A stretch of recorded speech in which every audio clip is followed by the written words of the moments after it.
Welcome to our open house on the less commonly taught Slavic, Central, and Eastern European languages, which will focus on what can college programs offer to community schools, to high school students, to heritage communities in general, to diasporas in general. Let me give you an idea of the plan for today's open house. First, I'll talk a little bit about the context of this open house, how it emerged, and what the broader context is. Then we'll do language by language introductions with an overview of some basic trends and opportunities to study what are sometimes called the less commonly taught Slavic, Central, and East European languages, meaning other than Russian. I'll go over some representative universities where the languages are taught, majors and minors at the college level, resources for studying these languages, some organizations and scholarship opportunities, summer study in the US and abroad, and also certification of language skills for our high school students as a motivator.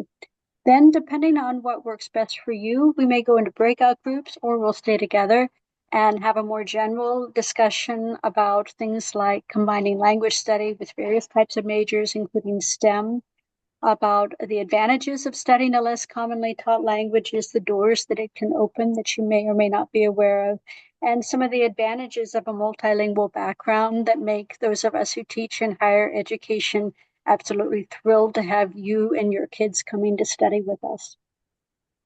So this is part of the ATSIL open houses. The ATSIL is the American Association of Teachers of Slavic and East European Languages. It's a series of open houses with virtual booths. Other than this one, it's one booth per university. And the goal is to connect high school language programs with college programs. It's based on a grant. So the focus group, which was the basis of the grant, is high school programs in Russian. And we had our first pilot in spring of 2024. And then in the summer, the ATSIL organizers decided to have another already this fall. When I found out about that, I thought, wouldn't it be wonderful to have other languages represented too? So with the help of many colleagues, we expanded it to 14 languages. And as it's turned out, Czech has been the most represented, but all of these languages are very important to support the study of in the United States and Canada. This is the booth that we have. If you sign up at atsilswogo.com fall 24, you can get access to each of these files with the help of colleagues. I compiled a file, or colleagues compiled a file of where each of these languages is taught in the United States and Canada. Some of the languages also have maps, so you can just click on the map and see.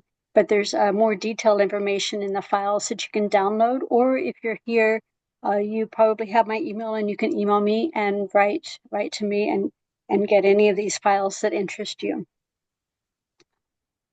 This is our third open house. Each has been a little bit different. And as I mentioned before, on the basis of what people told us at the last one, October 24th, what they're looking for in college level language programs, this is what is the basis of this presentation. So the languages, there are many, many universities involved, something like 16, 17 universities, various colleagues help put together these open houses and create all of those files about where different languages are taught. So lots of people involved, lots of gratitude towards colleagues at all of these schools. The languages that are represented today are Bosnian, Croatian, Montenegrin, Serbian. Those are usually taught in one class in the United States and Canada. Czech, Romanian, Slovak, and Ukrainian. So I'll start out with introductions language by language, and then some general trends that are illustrated by some of these by each language. Here today we have Dr. Rosic from the University of Michigan. University of Michigan is one of the most well-established and widespread Slavic departments of Slavic language and literature, and you can see they offer many, many majors and minors. We also had two coordinators who created the list of where programs are taught, and you can contact them if you, or people that you know can contact them if they want to find out more. So as I said, University of Michigan has many majors and minors. It's more common to these days to have a Central and Eastern European Studies minor or something like that with a focus on a specific language, and then area studies courses that cover many different languages. So rather than having a course on Czech literature, for example, we might have a course on Central European film or Central European literature. Another trend that BCMS illustrates is there's a growing trend toward more access, greater resource sharing for greater access, using new technologies to enhance access with online open access, open source materials that are open to students at other universities and are open throughout the world. And that's the case, for example, of the textbook Tako Lako, So Easy, which is an online Croatian textbook available through the University of Texas.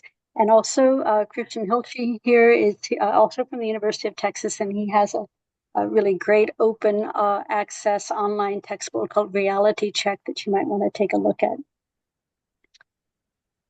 So moving on to Czech, we have a lot of people from Czech here today, and I'm really grateful to have all of you representing Czech in many different contexts. Irena Čajková from both the University of Chicago and the community school in Chicago. I believe we have Barbara Carlson also from a community school in Minnesota. Chris Harwood from Columbia, Christian Hilche, whom I mentioned, Yaroslava Yurchakova from the Czech School of Portland. I'm Susan Cresson. Some of you may know my textbook, Čeština Hrou. Klára Moldová, whom I mentioned as the head, as I believe, the head of the Czech School in Chicago, and then the executive director of our International Association of Teachers of Czech. So I'd like to pass the baton now to Klára Moldová to talk about Czech community schools in the United States. I think it's extraordinary, all of the opportunities that they offer, online workshops, an annual conference, and really great things going on. So Klára, could you say a few words about your work? Absolutely. So our work started 12 years ago when there was a project launch called the Conference of Czech Schools in North America. And so it started very small, and then one by one schools would be joining us. It's a conference that's held annually every June, first weekend in June. We try to stick to the date. And then the conference invites all the teachers of community schools, but we've had a few college professors with us as well. And we invite professors or lecturers or writers who somehow are relevant to what we do and what we teach. 12 years ago, we also started a website that's called www.czechschoolsamerica.org, where you can go and see really the two maps of Czech schools in the United States and Canada, and maps of universities in North America where Czech is being taught right now. We always say, if you find any differences, any mistakes, please let us know and we'll update the map right away. So it's a website that serves to mainly teachers. Right now, we are also offering a class or little online meetings for teachers in community schools on pedagogy, how to teach.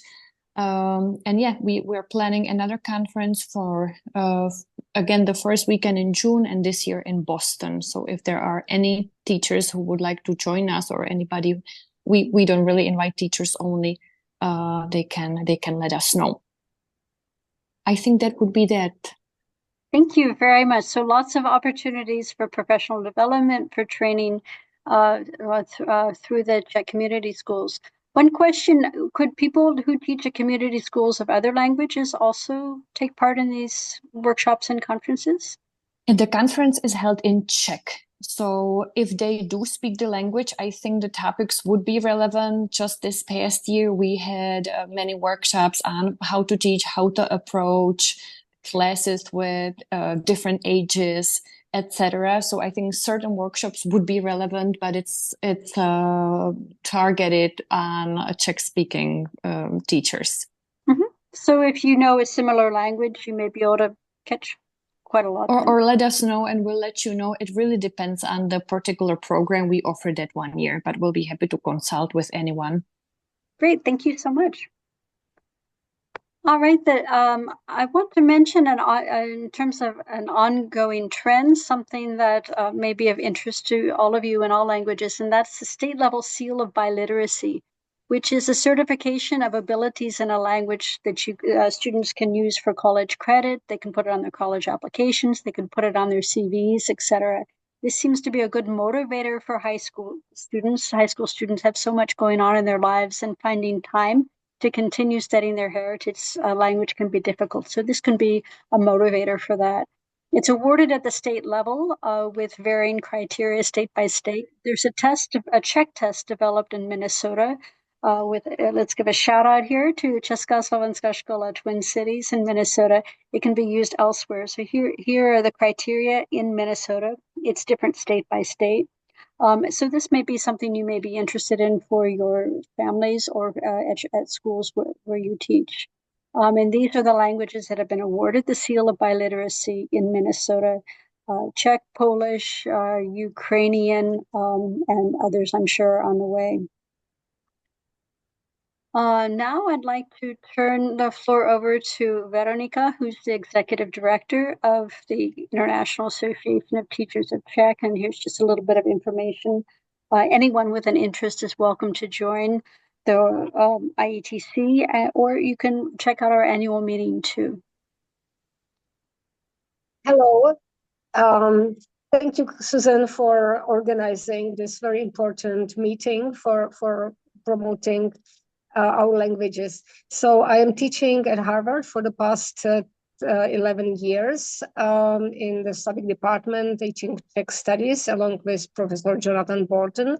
And I also have the privilege of leading the International Association of Teachers of Czech for the past 6 years. With my colleagues, such as Susan Kresin and colleagues in both the US and the Czech Republic and Germany and Taiwan and other places around the world. So the purpose or the goal of this organization is to exchange ideas and information about how to teach Czech on college level. And we are publishing Czech language news, a journal that is issued twice a year and covers topics that are relevant to our teaching and our research, including articles and interviews with leading experts in Czech, and book reviews, and important part is a didactic section about specific issues of teaching Czech, and finally a section with news where we really appreciate our colleagues from around the world send us the information about their publications and workshops and symposia, conferences that relate to our field. So we have a newly designed website for the past 2 years or so. So you are very welcome to browse and have a look what we do. And we would love to hear from anyone who is not yet our member. Anyone can become a member if teaching of Czech and promotion of Czech is important to you, and you like to contribute to it in any way. So we meet annually during the ATSEAL conference in February, and our meetings are online, and we try to find time so that our colleagues in Europe and other places across the US can join.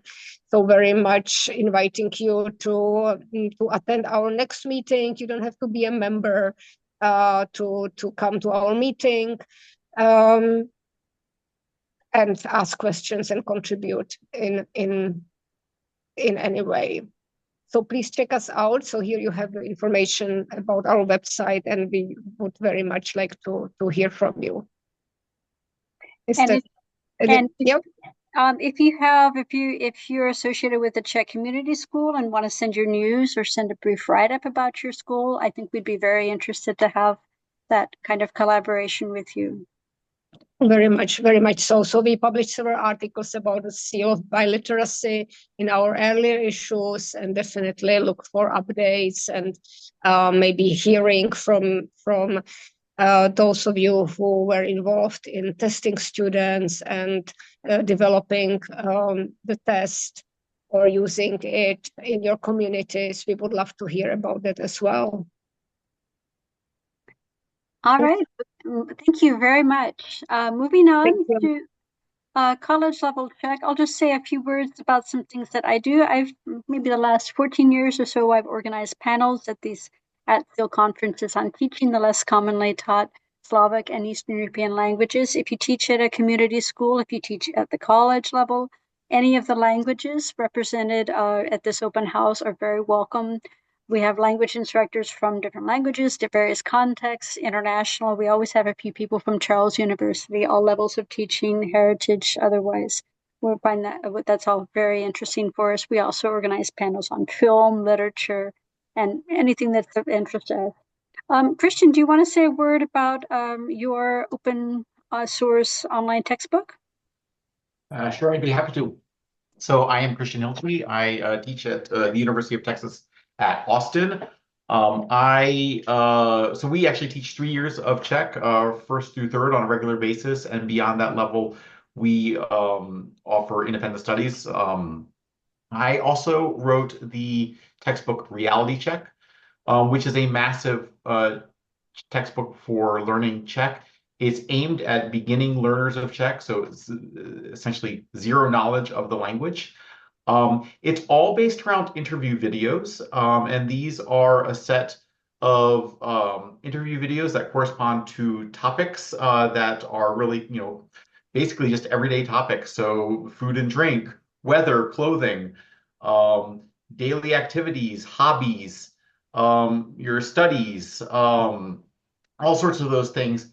And the textbook is organized around these videos where we watch how native speakers themselves answer various questions about their daily lives and experiences. And then we learn exactly the language that we need to be able to answer those questions ourselves. So it's very communicatively based and is very much oriented around being able to learn those skills that you really need to be able to speak a language very quickly. And so we have a lot of really amazing success with that. We not only offer Czech to students at UT Austin, but we also offer them to basically anybody in the world. And so we are really set up to teach Czech, to anybody who has interest, and you can get college credit through UT Austin. Plus, the prices are unreasonably good. I mean, for a 5-credit class, you will not find much lower prices. It's $1,100 for a semester, which is really, I mean, it's really cheaper than you can find basically anywhere for what essentially amounts to a third of a semester, credit load. I'd be happy to answer any questions. I do have to jump off in about 1 minute, but if you have any questions for me, feel free to write me and I'll put my email address into the chat. I've already also put into the chat the address for Reality Check if you'd like to take a look at it, as well as our UT Extension courses. Yeah, I'd love to hear from you. Yeah, that's it for me. Right. So that's a great example of how new technologies have enabled us to offer languages that aren't taught that many places more broadly to increase access to materials and to courses. Other schools include University of Florida offers Czech to other schools. I believe for Ukrainian, Berkeley and Kansas, also University of Florida, I believe. There may be others that offer courses online to people not only at their own university. So that's a really great development. Professor Harwood is here from Columbia University. Oh, I'm sorry, this didn't register that it changed. New York Czech Center and also SVU, the SPAS pro vědu a umění of New York City. Chris, I believe, is the president of that. Yeah, so just to pick up on where you left off, another way that technology is bringing these less studied languages to other places is I'm at Columbia University in New York City, and we have a special program with Cornell University and Yale where we share the less commonly taught languages. And so there's a number of different languages that you can study if you attend any of these three universities. And so I'm currently teaching Czech to students at Columbia, but also to students at Yale and Cornell. So if you attend one of those universities in the next little while, you will be able to study Czech with me. And I'll just put in a plug for being in Columbia. Being in New York City is a great place to study a lot of foreign languages. It's probably obvious to anyone who's thought about it. Just want to drive the point home that it's especially good for Czech, where we have a couple of things. We have the Harriman Institute at Columbia University, which is one of the best funded and most distinguished regional studies institute for study of the former Soviet Union and East Central Europe and Central Asia, and supports a lot of programming related to these areas. And also that we have this very vital Czech and Slovak heritage community in the city, which is centered on this building that was built by the emigre community at the end of the 19th century. It's called the Bohemian National Hall, and it's now the nexus of several different entities, including the Czech Consulate General, the Czech Center, which offers a lot of programming on Czech culture, and then also for a group of Czech heritage organizations that also have their own programming. And one of these organizations that Susan mentioned is the Czechoslovak Society of Arts and Sciences, New York chapter, which, we do a number of programs each semester, lectures, film screenings, networking events, and so on. So I'll put some of my information into the chat so you can get back to me with any questions you would have about Czech things in New York or about studying Czech language, either through Columbia, Cornell, or Yale. I think Columbia also offers Romanian and Hungarian through a similar system. So if we're in hiatus with Romanian, but we are hoping to have it back soon. But yes, Hungarian is one of the languages offered. We also share Ukrainian and BCS with some of those schools. I'm not sure, if some of the schools have one of these languages, but you can study any of these languages for sure at any of these three schools: Cornell, Yale, Columbia. Mm-hmm. Thank you very much for telling us about that. I wanted to point out one other resource, and that's one that was developed by Professor Fiedler at Brown University. The online Czech literary anthology is a fabulous resource with texts that your kids may already know, it has recordings, and it also has cultural notes.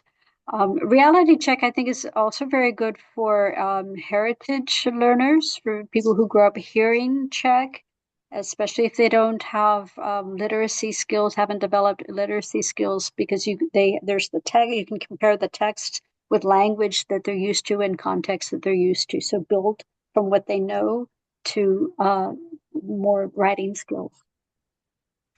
All right, moving on to Romanian. We have, I believe, 3 people here today. So I'd like to pass the floor to Professor Orlic from Arizona State University.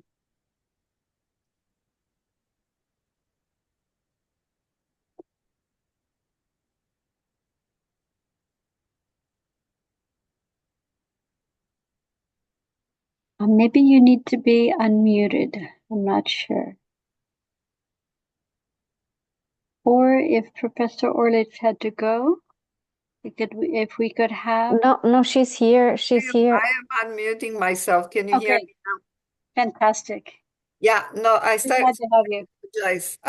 I started out by thanking you. Thank you very much for inviting us. This is quite a privilege to join the group. So you mentioned 3 people. I'm aware of my colleague Madalina, who teaches with me at Arizona State University. Who is the third? It looks like she hasn't arrived yet. Anka Kuptor, who was planning to come. Ah, She's here at ah, UCLA, but I don't see her. Maybe she'll come later. yes. Okay, good. That answers. So, we started the program in Romania a very long time ago. We started it in the late 90s, and we were associated with languages and literatures as opposed to Slavic programs. So we were in a big compound that had everything, Asian languages, French, Italian, also Romanian, Serbo-Croatian, but they were all clusters. Nothing was under the umbrella of Slavic studies. So we have been offering Romanian, as I said, all levels. We do have a minor in Romanian, and we also have summer programs in Romania. We have a program focused on Dracula, which brings a lot of students, and which in fact is a program that foregrounds medieval history, medieval fortresses. It really is very connected with the history of Central Europe. And of course, Dracula is one of the names mentioned, but it's nothing gory or anything like that. It's really an academic offering. And we also have, within one summer as well, a global intensive experience, which has to do more with strategic politics, the Black Sea, the Danube. And so it's more in the area of geopolitics, although we do encourage students who take Romanian to also sign up for this GIE. I see that my wonderful colleague, Madalina, is posting the picture of the Palace Castle, which is the summer residence of the Hohenzollern family, the royal family of Romania. So, to make a long story short, I do not teach the language. I teach the literatures and cultures of Central and Eastern Europe. I'm very interested to talk to the people who I thought I saw on the screen a certificate in Central and Eastern European Studies. I would be very interested to talk to such a person and see how we could also work on it. But I will have my colleague Madalina talk about the wonderful things she's doing with Romanian in the Romanian Studies program at Arizona State University. So please, Madalina. Oh, okay. Thank you. Thank you very much. Hello, everybody. I'm going to be very brief. First of all, I am so glad and so grateful that we have a chance to share this moment with all of you. And thank you very much for inviting us. We do teach all levels of language, of Romanian language at Arizona State University, and courses of culture as well. So we are a unique program in the sense that we do offer a minor in Romanian studies.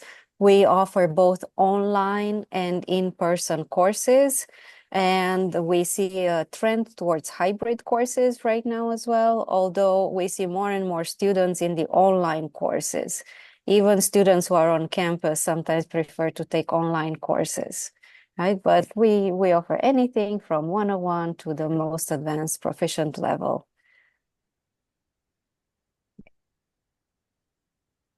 Thank you very much. In terms of general trends that apply throughout the field of teaching the less commonly taught Slavic, East European, Eurasian languages and cultures, I think that Romania is quite interesting for the support from home countries. That's also the case for Slovene, which has a Slovene chair at Cincinnati State University. Our program at UCLA was started with support from the Romanian government, and the Romanian Language Institute has, it sounds like, a fabulous collaboration, cooperation that has enabled a very steady and thriving Romanian program. Another general trend has to do with study abroad. I think it's quite interesting that you have a geopolitics focus rather than language. That's also what we're hearing with University of Yes. California Education Abroad, that strictly language programs aren't marketable anymore. There's a content focus very often for many programs, and the Black Sea area is a fascinating area historically, geopolitically, culturally, and we have anthropologists at UCLA doing Romanian topics. So summer study with a content focus seems to be a trend.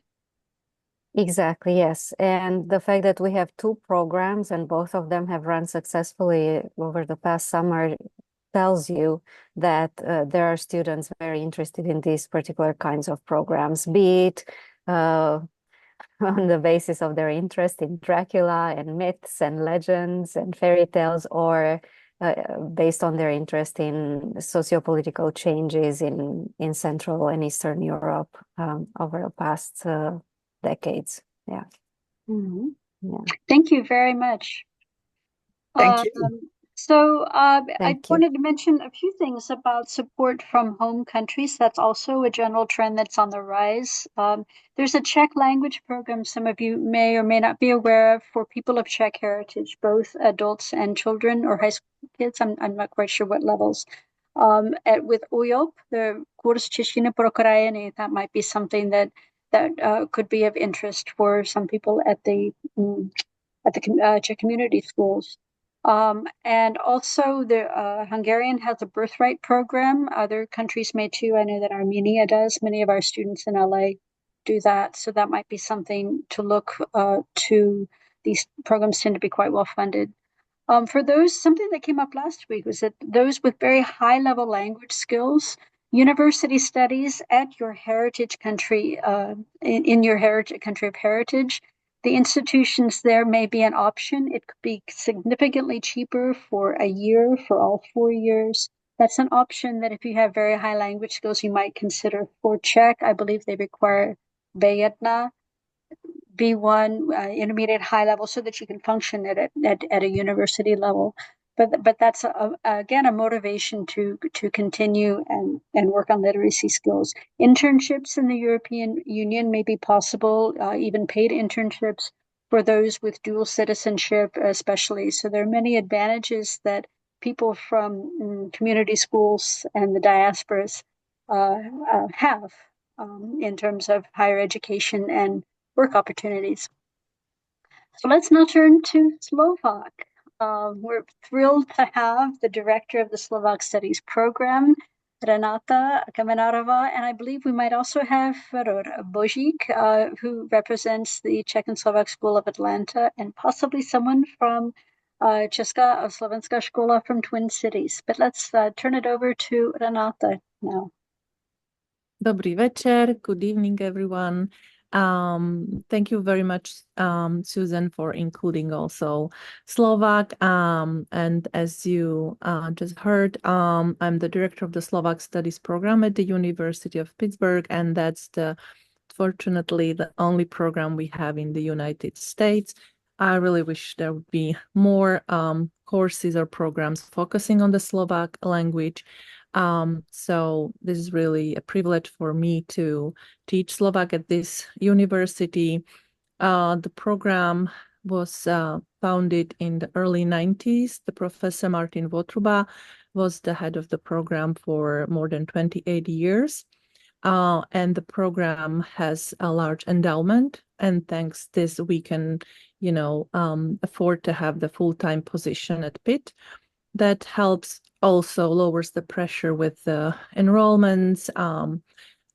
Courses are pretty, stable, and we don't need to worry about how many students we will join our classes. However, the courses are doing great. Now I have 19 students, and it's historically the highest number. We offer 3 levels of Slovak for 3 years, but students can take also the summer program. Usually there is offering of 6 weeks in Pittsburgh or hybrid courses, and then plus 4 weeks in Slovakia. For last 2 summers, we went to Bratislava for 4 weeks and traveled around the country, but We are planning on adding 2 weeks in Košice. So split it equally, 2 weeks in Košice, 2 weeks in Bratislava, because also many of our students have heritage from Eastern Slovakia.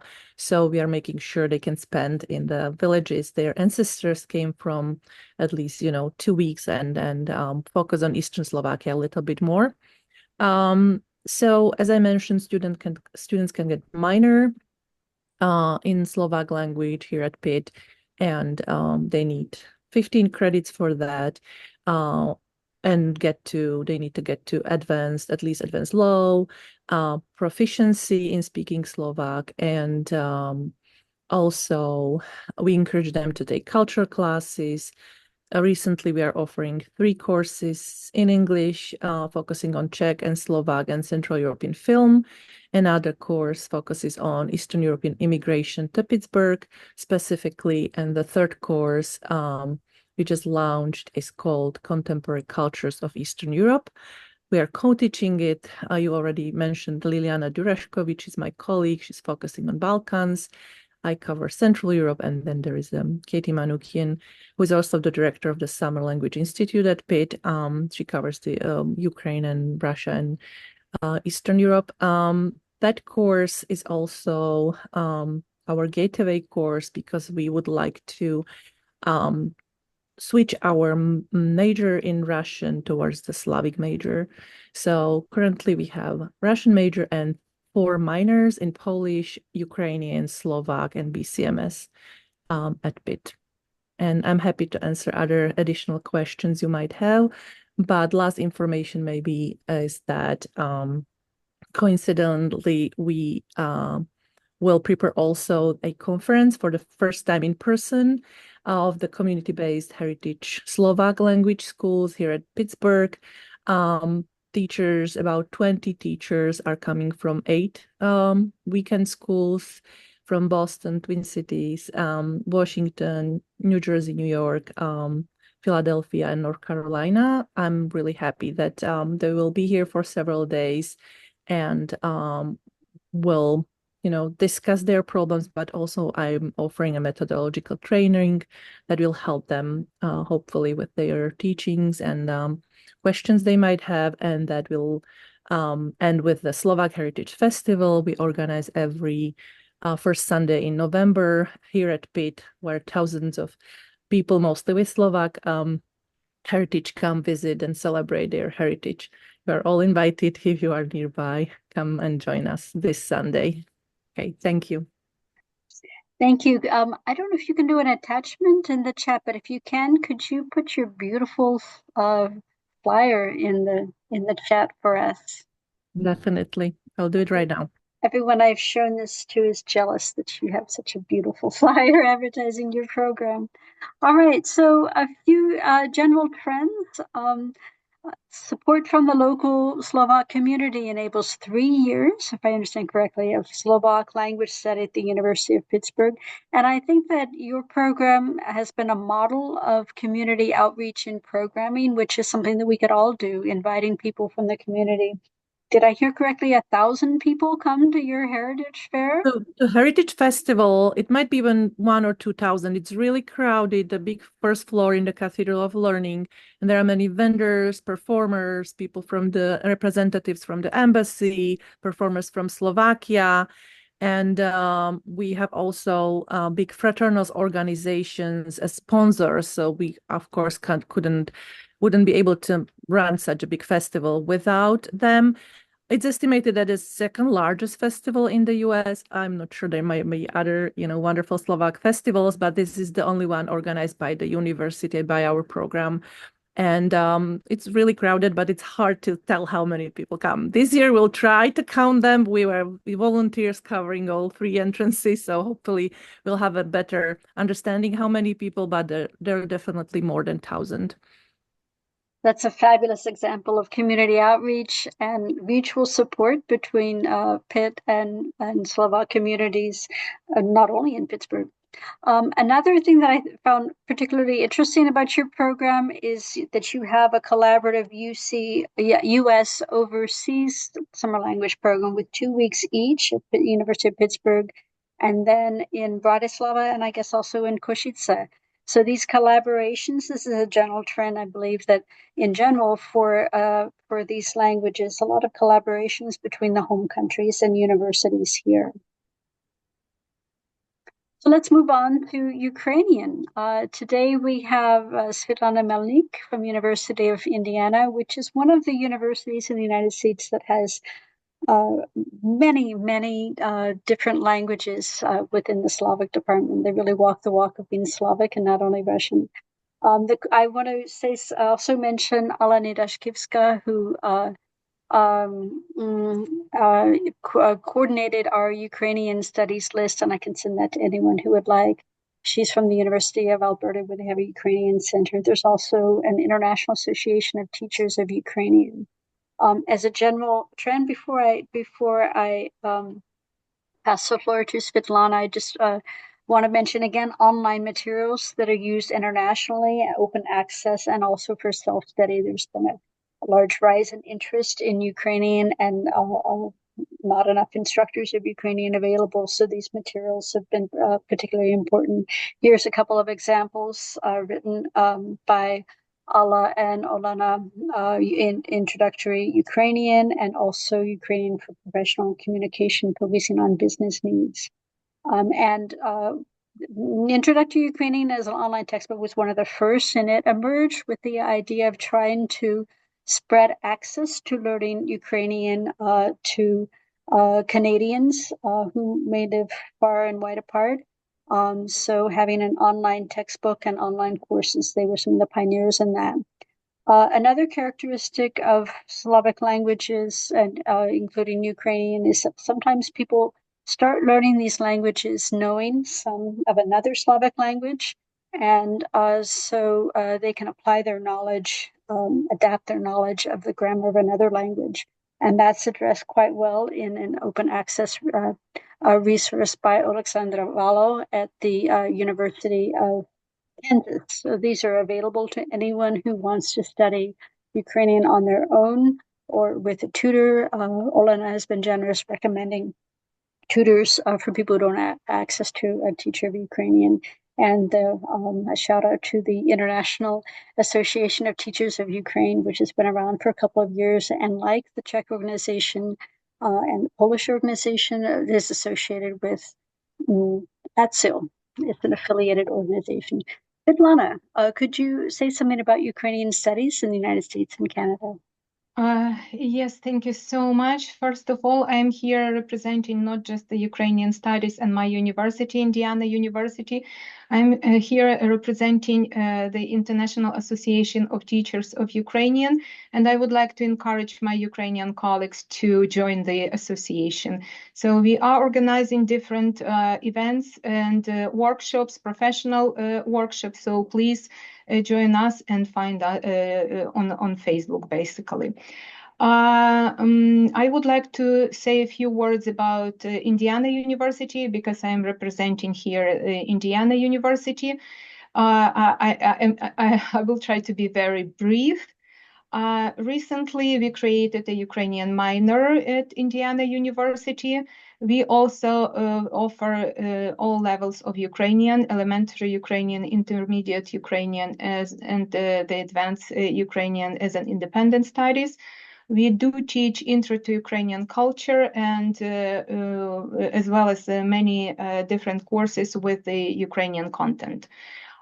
Ukrainian is offered as a BTAA hybrid course with the Big Ten Academic Alliance. And we do have summer language program, and the summer language program offers an online course in Ukrainian. This is a very intensive elementary course in June and July.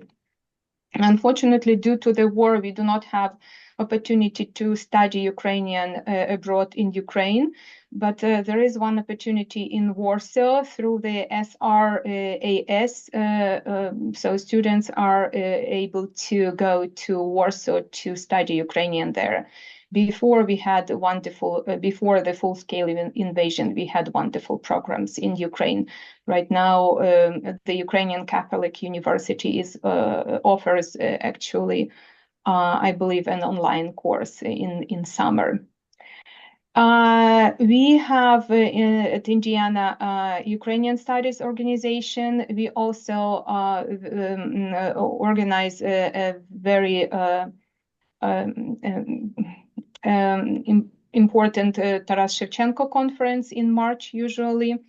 And when the full-scale invasion started in 2022, we created IU Ukraine Non-Residential Scholars Program to support Ukrainian colleagues in Ukraine.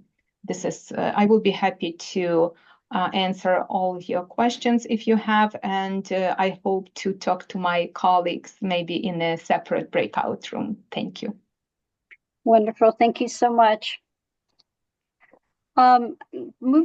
Staying at Indiana for a moment. Just the other day, I got information about I got a flyer for an information session for the summer language workshop in Indiana, and I just want to mention that because it's an opportunity to study many different languages, partly online, languages that aren't typically taught elsewhere, like Estonian, Lithuanian, Latvian. Should have added Latvian here too. And there are ample funding opportunities. Another program, there are many programs that offer many languages, also Texas, Berkeley, UCLA, Chicago, Harvard, many. These are just two that have particularly wide-reaching summer language workshops or institutes. The other is the University of Pittsburgh, where they offer Russian, Polish, Slovak, Ukrainian, Montenegrin. They have a month-long Montenegrin program, Bosnian, Croatian, Serbian together, Czech, Hungarian, and then Arabic, Hebrew, and Turkish too.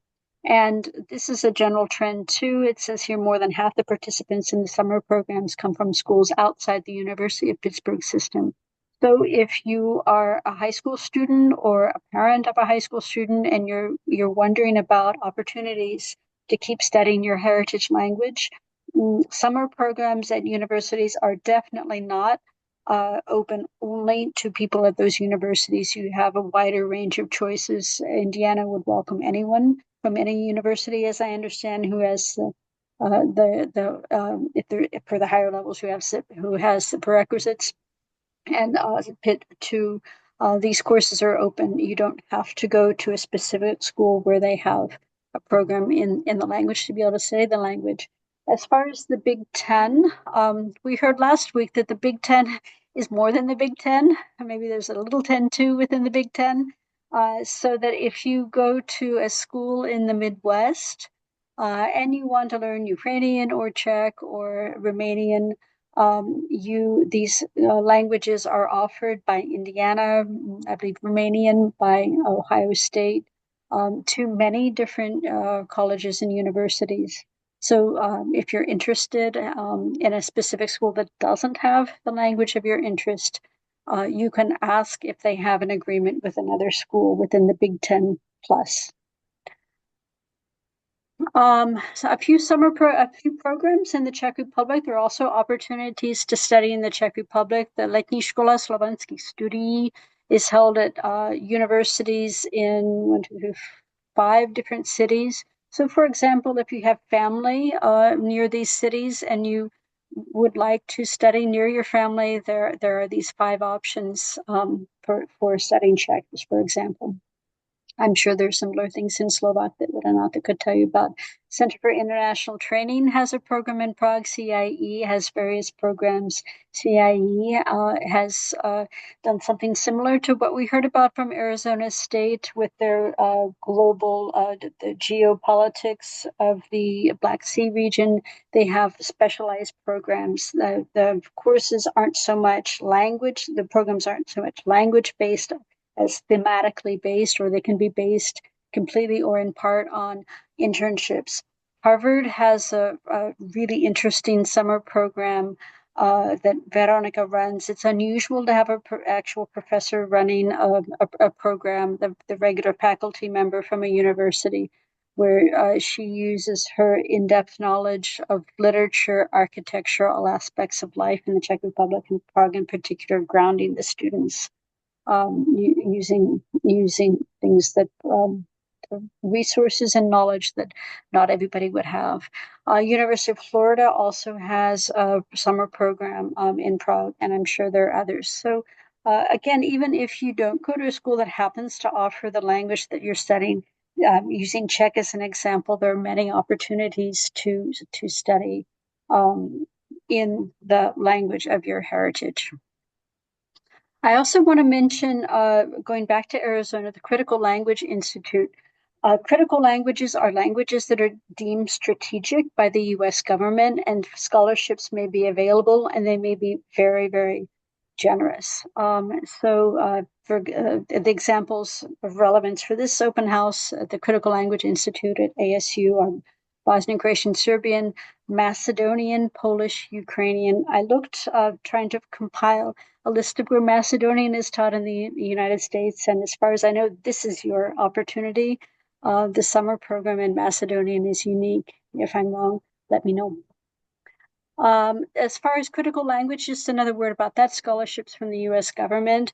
Gilman scholarships by the Department of State are available for overseas language studies for students who are receiving a Pell Grant. So when you apply for scholarships, when you apply for financial aid, consider the Pell Grant and the fact that getting a Pell Grant can open doors to other scholarships and other opportunities beyond the Pell Grant itself, looking more globally at the possibility of overseas studies. Foreign awards for high-level language study. We've heard that students at the Czech language school in Chicago, for example, tend to be at a very high level. This may be of interest to you. Almost all the languages represented in this ATSEAL project are listed as preferred languages for the Boren Awards. And as you can see, the funding is very, very ample. Our students at UCLA typically do 8 or 9 drafts because it's a very, very competitive scholarship. But I think students at Indiana have done very well with this too. And it's a fabulous opportunity to get a scholarship for going overseas. Some schools, based at specific universities, there may be foreign language and area studies scholarships, known as FLAS, offered by the Department of Education. A university will get a 4-year commitment to FLAS scholarships from the government. And as an example, the eligible languages for FLAS from our European or Russian Studies Center are listed here, and ones in green are ones taught in our Slavic department. This is typical. Many universities, people here, Indiana, I believe, has FLAS scholarships. Columbia, Texas, probably does. Harvard, undoubtedly, and many others. And this is a way to support language study both during the academic year and during summers. So knowing these languages can have financial benefits. So this is what we've been through, language by language introductions with an overview of some general trends. Some representative universities where these languages are taught, majors and minors. Usually it's minors combined with another major, and these languages combine well with all kinds of majors, particularly majors at a large university, majors that are very, very popular and large. Minoring in one of these languages can give a sense of community, a sense of belonging, a focus where your professors know you well and you know the other students well. Online resources on the rise, continuing expanding access. Many scholarship opportunities for these so-called critical languages, strategic languages.